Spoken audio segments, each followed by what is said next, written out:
जय हो भोजपुरी समाज, प्रेम से बोली जा जय माता दी। दोस्तों, भोजपुरी इंडस्ट्री के मशहूर गायक और अभिनेता super star power star Pawan Singh ji लेके आ रहे हैं हमारे और आपके बीच में इस साल देवी का तीसरा गीत। जी हाँ दोस्तों, पावर स्टार पवन सिंह लेके आ रहे हैं बहुत बड़ा धमाकेदार गीत। जी हाँ दोस्तों, गाने के बोल हैं मैया के दर्शन पाना है। जी हाँ दोस्तों, आप सभी के बीच में बहुत जल्दी आ रहा है पावर स्टार पवन सिंह का मैया का दर्शन पाना है।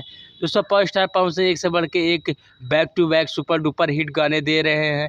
आज सुबह आप सभी के बीच में वर्ल्ड वाइड रिकॉर्ड चैनल के माध्यम से रिलीज हुआ। कल सुबह आप सभी के बीच में जैसे फिल्म के माध्यम से सुबह 6 बजे वीडियो सॉन्ग रिलीज हो रहा है। तो दोस्तों, जितने भी power star Pawan Singh fan आप सभी लोग इस गाने को बहुत सारा प्यार दें। मैया का दर्शन पाना है, आप सभी लोग देखना न भूलें। ऐसे ही फिल्म चैनल पर और सुपर डुपर हिट बनाएं। जी हाँ दोस्तों, आप सबसे एक नहीं हो रहा विनती कि जितने भी power star Pawan Singh fan आप सभी लोग हमारे पसंदीदा चैनल भोजपुरी म्यूजिक चैनल को सब्सक्राइब कर लीजिएगा, क्योंकि पावर स्टार से जुड़ी हर छोटी से छोटी अपडेट आप सभी को सबसे पहले भोजपुरी म्यूजिक चैनल पे ही देखने को मिलेगी। फटाफट सब्सक्राइब करिए।